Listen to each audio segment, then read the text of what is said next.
Hi, I'm Tony Northrup, and for my photography buying guide, we're in the studio today to test out flash control systems. These are different ways to remotely control the power of your flash. We're going to test 4 different flash control systems: the YongNuo YN622C, the Phottix Odin system, the amazing PocketWizard system, and finally the Buff Cyber Commander system. But first, we're going to start out with manual controls. And we have 4 different photographers here so that we get a variety of different opinions. You know me, and I think you know Chelsea. Over here we have Justin Eckert, who does a lot of wildlife and landscapes and kind of general walking around type photography, but doesn't necessarily do a lot of studio work. And of course we have Samantha Shannon from Samantha Annette Photography, who does do a lot of studio work, but generally works with Nikon gear. So I think all this is going to be new to both of these 2 guys. So we'll be able to get their impressions and what it's like to go through that learning curve. Now, at first we'll talk about the old manual way of doing things. You would basically find a way to trigger these, which could be a $10, what they call a radio popper. Or you could use the optical system that's built into your camera's flash system. And then if you want a brighter flash, you go over to your flash and you push a button and you turn a dial, or maybe you push a plus button a bunch of times to make it brighter, or a minus button to make it dimmer. Every flash is a little bit different. They're all very simple though. Now there's something very intuitive about this. If you want a light to be dimmer, you walk over to it and you just push a button a bunch of times. But it's also very labor intensive. You then have to walk back to your camera, take another test shot, and you're doing a lot of back and forth between the camera and the different lights. And as you can imagine, with 3 different lights, getting just a perfect system set up can be really time consuming. We had Chelsea do this, taking pictures of Sam, and you can see she really had to do a lot of running around.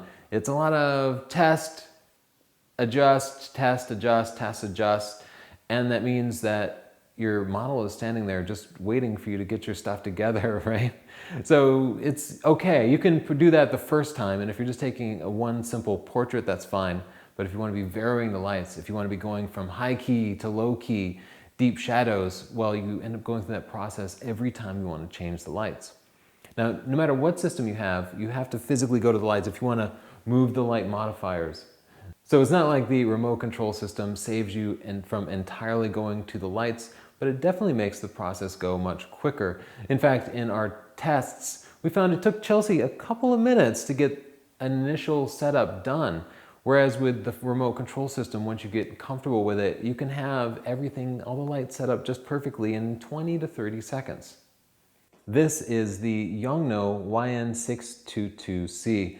This is the Canon version that ends with a C. There's also a Nikon version that ends with an N, and you don't want that one, but I'll tell you about that in just a minute.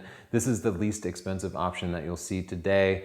It costs about $150 if you get it direct from China to control 3 separate lights. You'll need 4 of these total, 1 to go on the camera. You basically just set the channel, one of these on the flash and one of them on the camera, and then you push the group set button to choose whether any given flash is in group A, B, or C. They're really nice looking, incidentally, despite being the least expensive option. I think they're the best looking and feeling option. It almost has like an iPhone kind of Apple feel to it. Now you'll notice it doesn't have a display or anything, so if you want to control the flashes, the way you'll do it is through your Canon camera's menu system. So here I'll select the external speed light control and go into the flash function settings. The terms will be different on different cameras, but all the modern Canon cameras can remotely control this system. It's just simulating the native Canon system. In fact, my camera doesn't even know it's a YongNuo attached. It thinks it has a master flash attached to it. Now I can just scroll right down, and you can see here I can choose the flash mode. Right now it's in manual flash mode, but I can go to ETTL. And it gives me options about high-speed sync and shutter curtain. The FEB is flash exposure bracketing. I never really use that. That will fire the first shot at a normal flash output, and the second flash at a lower output, and the third flash at a higher output. You'd use that with a still life subject if you weren't sure what you wanted your flash to be. It's pretty useless. But the flash exposure compensation here is very useful. This controls the overall output of 1 or more flashes. So if you have 3 flashes going, you can turn the flash exposure compensation up, and it will make all the flashes brighter. Now I'm picking up a second flash here so I can demonstrate the ability to control multiple different flashes. You can see here I have the option to control the zoom of the different flashes. I can make these flashes zoom in a little more, and you heard it kick in. It will actually adjust the head a little bit. Generally, this is something that you'll do when you position the flashes. So you'll be walking to each flash individually, putting it on a light stand, pointing it at your subject. And that's usually when you adjust the zoom and make sure that you have the right coverage area. You know what, if you're going into an umbrella, it doesn't even so much matter. You'll probably have it at 24 millimeters because the umbrella is going to be controlling the light, not so much the zoom head. You can control it from here, but I don't find it all that useful. If you go into the wireless settings menu here, you get the options to control the different flashes' power outputs. So you can make your left flash really bright and your right flash really dim to get that kind of variable output. You also have the ability to control a third group, the C group. In the firing group menu, I have three different options. A plus B plus C fires all three lights at basically the same output. If I want to control the ratio of two separate lights, I'll choose A to B. So all the red lights kick in there to let the photographer know that these are listening correctly. Now here you can see I can individually control group A output and group B output. This is basically completely manual mode. The third option here is A to B with a third C channel, and that C channel is just going to operate completely independently. Now, just for fun, we had Samantha, who is a Nikon photographer, spend a few minutes getting this working. So what did you think of the YongNuo system? This is the first time I've ever tried to, fire or adjust flash power from in camera.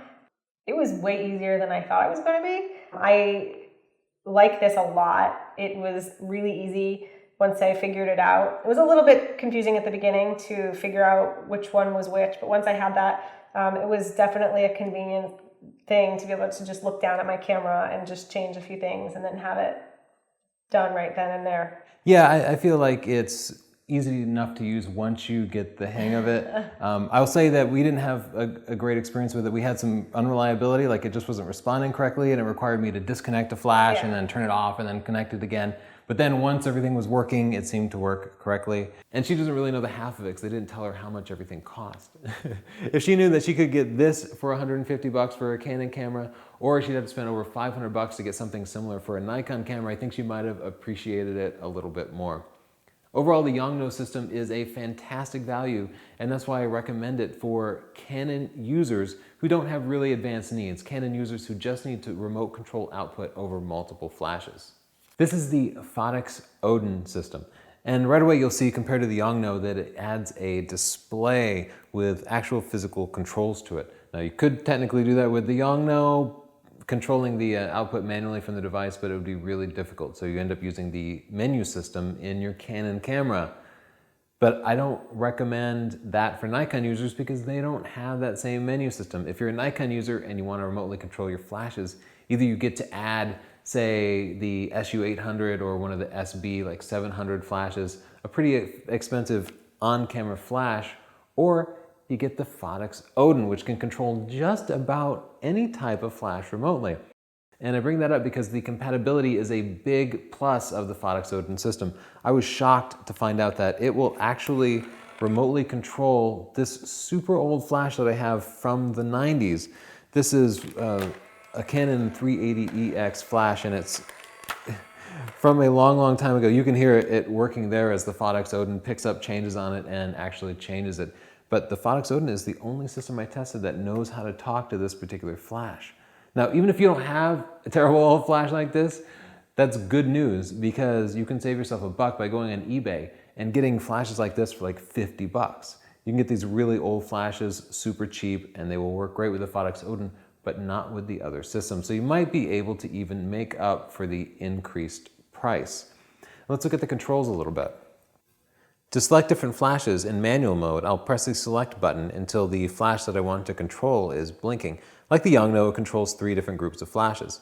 I can now control the output by clicking the plus or minus buttons. You'll notice there's also a zoom button here, so I can manually control the zoom of the different flash heads. I also have the option of controlling this in eTTL mode.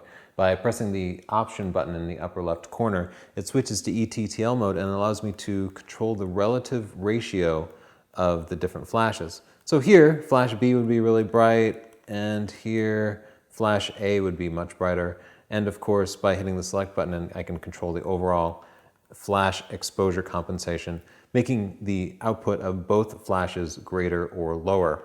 Another unique feature of the Phottix Odin is the modeling light. I can push this button in the lower right corner here, and it triggers the flash to turn the light on for a moment, and this helps you see the shadows that it's going to cast. I don't find this useful at all, though. It's kind of a cool feature, but you know how I figure out where the light is going to shine? Either I'll take a sample picture, or I'll just stand right behind the flash so that I have the same point of view as the flash. I just peer over it. And anything that I can see from the flash's point of view, it's gonna have light on it, right? So the Phottix Odin has a couple of unique features. The modeling light and the ability to control the zoom of all the flashes. I don't find either one of those all that useful. I do like that it has a nice display on it and I can see what the outputs of the different flashes are. I also like that I can control them from here rather than going into the menu system. Now, it has a disadvantage too, because this is a separate system to use. It has a different screen and it's one more thing to break. Also, compared to the YongNuo, the transmitter and the receiver, you can see they're different. So if your transmitter breaks, you're out of luck, unless you spend the extra money and get two actual transmitters. With the YongNuo, each one's a transceiver. It can be a transmitter or a receiver. So if one breaks, you can swap it out with another one, and at least you'll be able to control all your lights but one. In other words, there's a little more redundancy with the YongNuo system. The YongNuo system comes in at like $150 for a 3-light setup. The Phottix Odin system, $536. Nonetheless, if you have a Nikon camera, I recommend the Phottix Odin system heavily because you don't have that in-camera menu system that the Canon users have. If you are a Canon user, you're gonna have to really like this little LCD display to be able to justify that extra almost $400 for a 3-light system. Up next, we have the classic PocketWizard system. I've used this system for, it must be like 15 years now, because for the longest time, PocketWizard was the only radio control system available. If you wanted to remotely fire your flashes in any kind of reliable sense, you used PocketWizard. And as a result, PocketWizard has some pretty great compatibility. And it's the only system that's cross-compatible between studio lights and flashes. So I can connect a Flex TT5 to a flash and trigger it and control the output. And I can control one of these PocketWizard Flex TT5s to an AC9 and connect it to my Alien Bees. I can use their MC2, or is it MC squared, adapter to control my Einstein lights. And there's a system that will control the Elinchrom studio lights too. So with one system, you can go from your flashes to your monolights, and it's pretty amazing that way. You can also mix and match, so you kind of get the best of both worlds. PocketWizard also provides some pretty amazing features that the other systems don't have, like the ability to use fast shutter syncs. You can go all the way up to 1/8,000th sync speed without necessarily using high-speed sync. So the difference is that in high-speed sync, your flash has to pulse really fast. And you can use a high shutter speed with flash. But that burns through so much power in your flash. It'll burn through your batteries really, really fast. If you get a faster sync speed, your flash will just be able to fire normally using just a fraction of the power. So PocketWizards can allow you to basically save the power in your portable flashes and not have to go into high-speed sync mode. But they'll also allow you to use a faster shutter speed with your studio lights than you normally would be able to.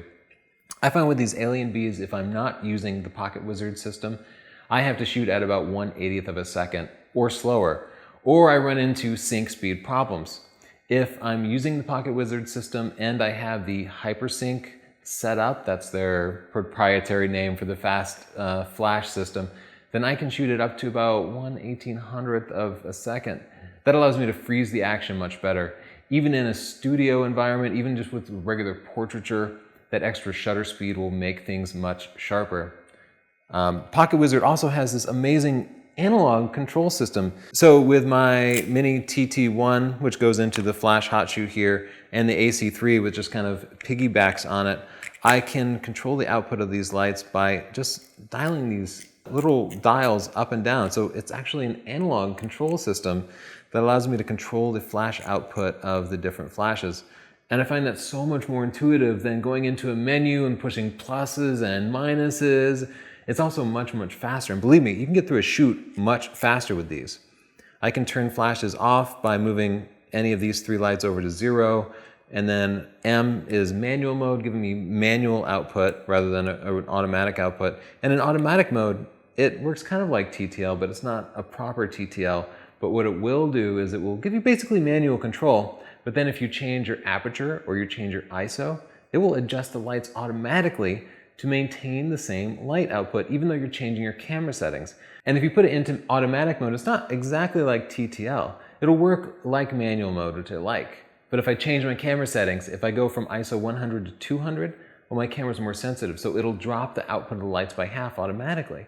So I can change my aperture and my ISO, and it will keep the same light. So every change I make to the lights, I do using these dials, and it takes care of everything else. So PocketWizard is really the most powerful system, but it comes at a price. Phottix, remember, came in at a little over 500, and the YongNuo was like 150 to 160. For PocketWizard to control 3 lights, you're looking at about $1,000. It's pretty shocking, right? That's kind of a painful pill to take. How much is this convenience worth to you? Well, if you're in a studio and you're shooting all day, you might be able to make that money back. But for most of us, it's probably not going to be worth going for the high-end Pro system. So for that reason, I really only recommend this to the pros. The Mini TT1 system is nice and small and it goes in the hot shoe, but it can't be used to trigger the flashes. So if it dies, you can connect one of these Flex TT5s and it will replace the Mini TT1. If something does fail, you just need to carry an extra Flex and you should be good to go. Last but not least, my favorite is the Cyber Commander system. And I know every nerd out there is gonna drool over this because look at this display. That's right, full color, lots of graphics and bars and stuff. Oh, I just love the way this system works. I can quickly scroll through and adjust the output of any light up or down. I can also assign groups or control all the lights together. And it just works marvelously. I can trigger individual lights to test them. And look at this on the back, this little white dome here, that is a flash meter. So what I can do is I can just hold this in front of my lights and meter it, and it will tell me I need to be at F22. And then I know exactly what settings to put into my camera. Big downside to the Cyber Commander is that it only works with policy buff lights. Well, you can use it to fire a regular flash or any other type of light using just a PC sync cable, but you'll only be able to control the output of policy buff lights. But with the Alien Bees, White Lightning, and Einstein lights like this one behind me, it gives you the ultimate control. You can control the power output of the modeling lamps to make them brighter or dimmer. It knows the personality of each individual light. So if you mix and match lights like I do, I have varying power outputs and all 3 of the different families of lights, it will know to match them up. So it knows that the B400 has half the power of the B800. And if you set them to be the exact same output, it will do the math for you. And using these little bar graphs, it will visually show you their maximum and minimum outputs so that you know the entire range of each individual light in your system. For studio photographer, this is really the ultimate in control, even compared to much more expensive systems from Elinchrom and Profoto. It's, I find, the most usable. They have complex computer-based systems that are okay for large commercial studios, but for most of us, we want to be able to do what we need to do from the camera, and that's really the point of this roundup. Now, I bet you'd look at this and think it was more expensive than the PocketWizards, because after all, it certainly looks more complex. PocketWizard's coming in at about $1,000 for 3 lights. This costs about $180, $190, and then you need one of these receivers for each of your lights. For the Alien Bees and White Lightning lights, they run you about $90 each, and for the Einsteins, they only run you about $35. So if you have 3 Einstein lights, you're looking at about under $300 for a 3-light set, making it even cheaper than the Phottix system. And if you have the Alien Bees lights, unfortunately the cheaper lights require the more expensive controller, but for 3 of them you'd be looking at about $450 to $500.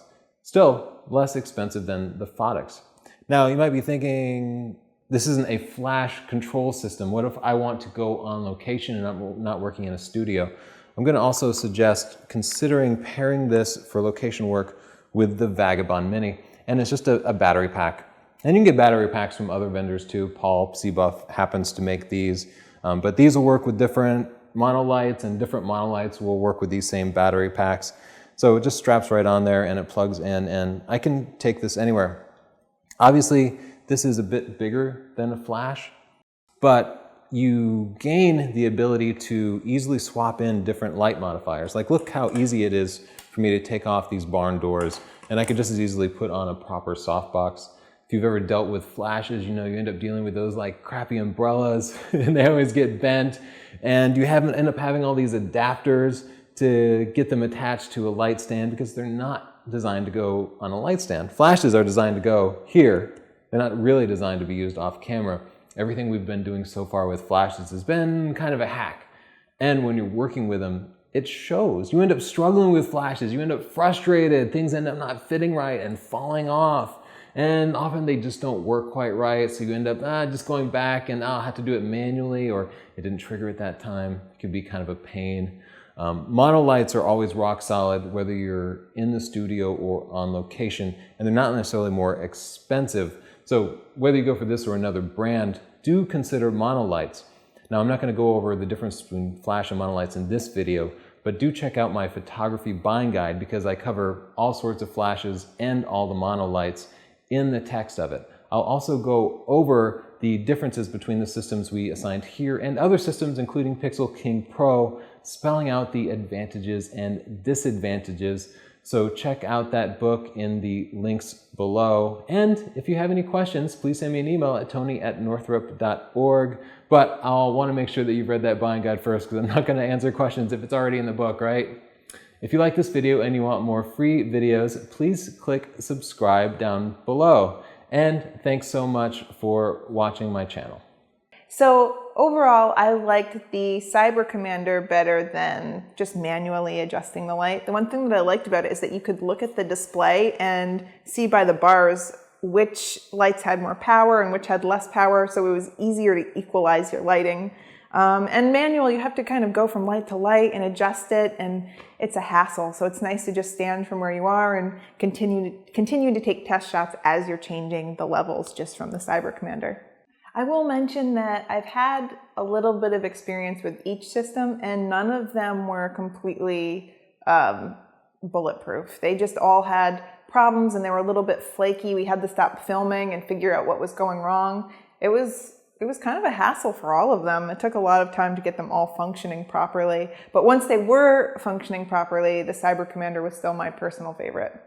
Doing sort of the behind the scenes production end of this, there was a great deal of technical error. So we would often set things up and find that the flashes would remain in manual mode, or TTL mode when we wanted them to be in manual mode. And we had quite a bit of trouble getting these things working 100% of the time. There wasn't a system that seemed to work right away, right out of the box, and these were pretty challenging, just getting them to run properly. I preferred this Cyber Commander here. Not only does it look really cool when it's on, but I kind of like the Paul C-Buff stuff, the Alien Bees. I don't own any of this gear, but I've always been a big fan of it. So definitely the Cyber Commander would be my pick if I had to buy any of these systems.